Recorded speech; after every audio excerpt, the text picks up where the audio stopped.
Elle devait faire une opération très simple et ça a pris beaucoup de temps. Et médecin, comment ça prend beaucoup de temps comme ça?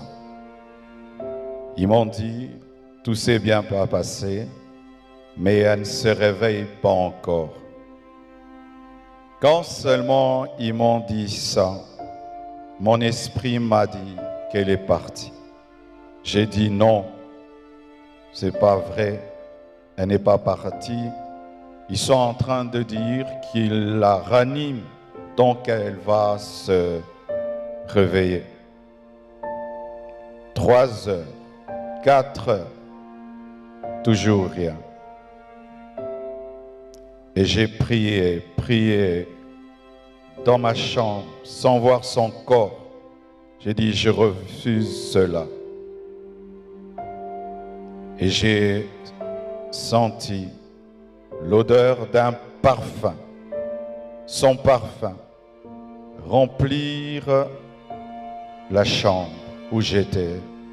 Elle était au bas, moi au 7e niveau, mais j'ai senti le parfum de Blanche. Et l'esprit m'a dit, c'est son esprit, elle est morte.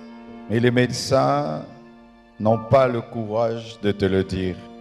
Elle est remontée et puis elle est partie. J'ai dit non, ma femme est vivante, on est en train de la réanimer. Je suis descendu au bloc, j'ai dit montre-moi ma femme.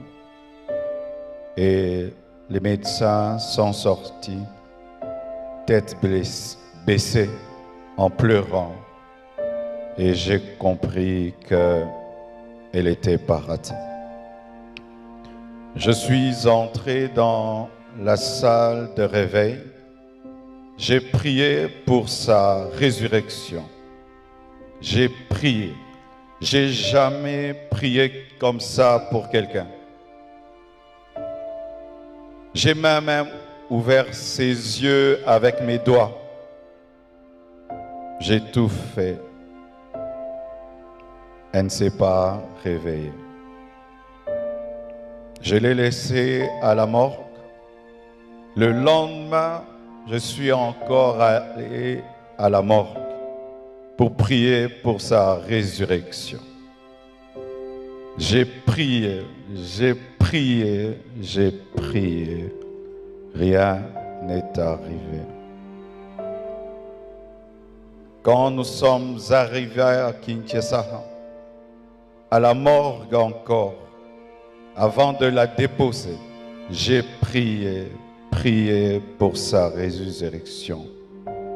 Et rien n'est arrivé encore.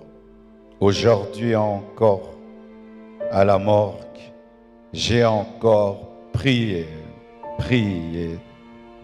et elle ne s'est pas réveillée. Blanche savait qu'elle n'allait pas durer sur terre. Plusieurs fois, elle me disait des choses comme ça. Une fois, on était dans la piscine avec tous les enfants. Je lui ai dit, rejoins-nous, viens nager avec nous. Elle était au premier niveau, elle nous regardait. Et puis, quand je suis sorti, je lui ai dit, pourquoi tu n'es pas venu t'amuser avec nous? Elle m'a dit, une voix m'a dit que je partirai et je vous laisserai, vous serez heureux sans moi. Je lui ai dit, non, ça c'est le diable, refuse cela. Elle a dit, ok. Un autre jour, elle me dira, si je meurs, est-ce que tu vas te remarier? J'ai dit, pourquoi tu dis des choses comme ça? Elle dit, non, je parle seulement. Avant de voyager samedi, vendredi, à l'occasion de la graduation de son fils aîné, Oracle, elle a offert 3 motos neuves à ses 3 anciens travailleurs pour leur dire merci pour tout le temps passé ensemble.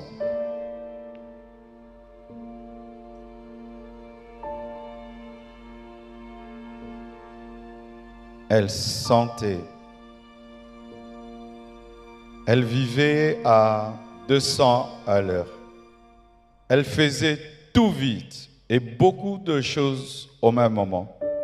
Au point où aujourd'hui, son œuvre, c'est comme si elle a eu 60 ans. Elle a fait beaucoup pour Dieu, pour moi et pour ses enfants. J'entends dire qu'il faut qu'on prie maintenant pour sa résurrection. Ne blessons pas 2 fois les enfants. J'ai prié et j'ai prié. Dieu ressuscite les morts quand c'est sa volonté. Mais quand ce n'est pas sa volonté, Étienne ne ressuscite pas, mais Tabitha ressuscite. Blanche et Étienne.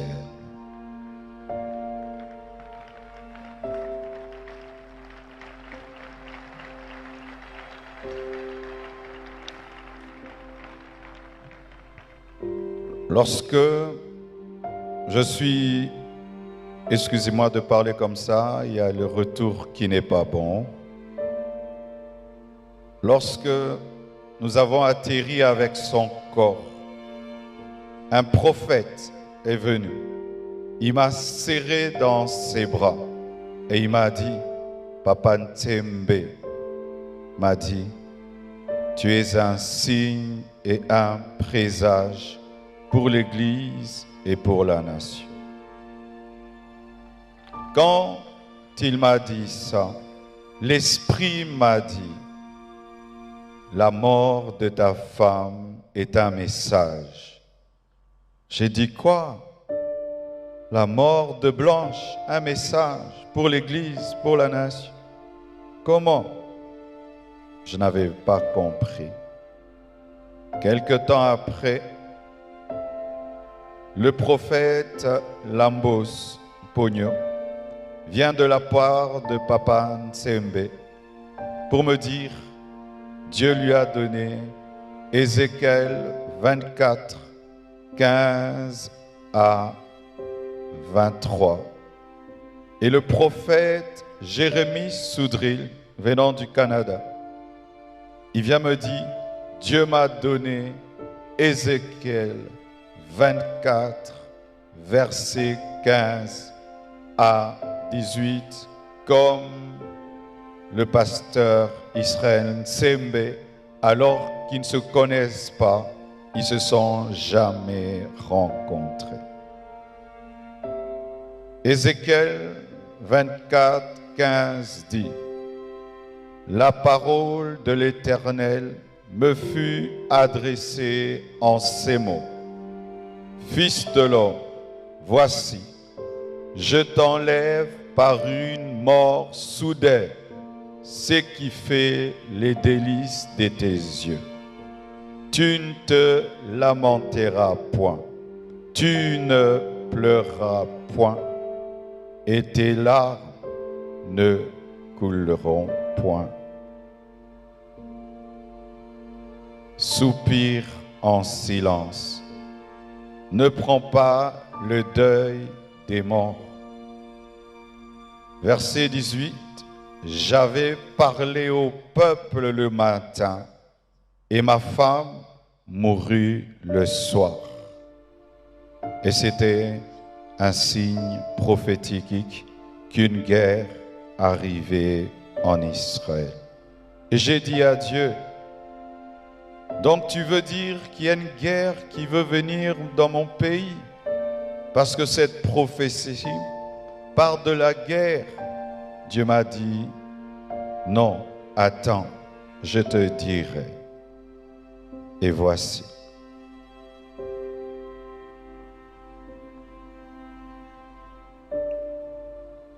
Depuis, il y a très longtemps,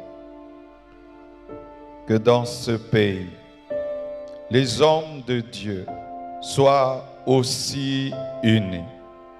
La mort de Blanche a uni les pasteurs.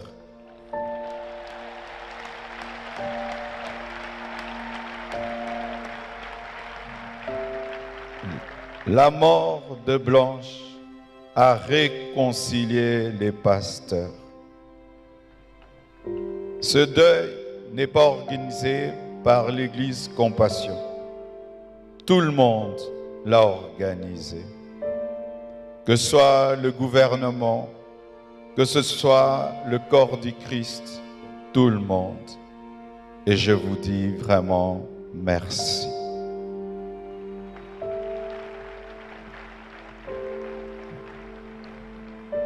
C'était son temps. Ce n'est pas un homme qui l'a tué. Ce n'est pas le diable qui l'a tué. Mais c'est le Seigneur qui l'a repris, car elle a achevé sa mission.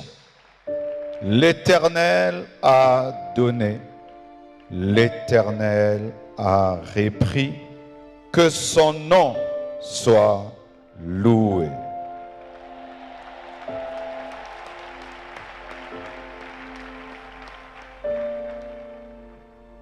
Priez pour moi. Blanche,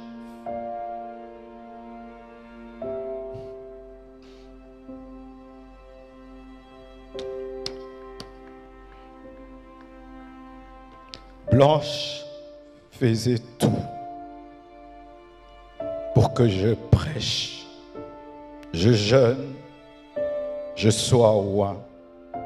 Aujourd'hui, je suis devenu papa, maman, pasteur. Que Dieu m'aide à faire tout ça à la fois.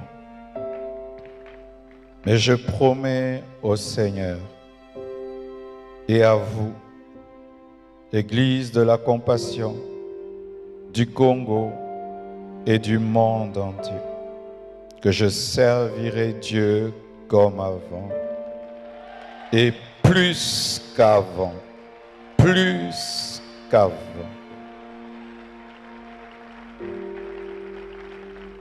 Merci au corps du Christ pour votre amour, votre unité, votre soutien.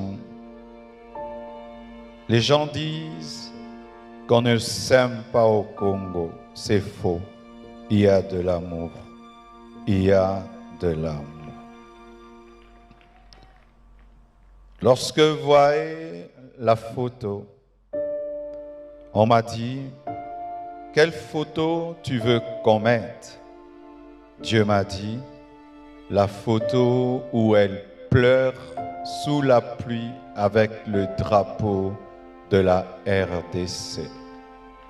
Ici, à cet endroit-là, elle a pleuré pour la RDC. Et on m'a dit, quel message tu veux qu'on mette? Et j'ai dit, Dieu, quel message Blanche pouvait nous donner? Et l'Esprit m'a dit, aimez-vous, pardonnez-vous et unissez-vous. Merci.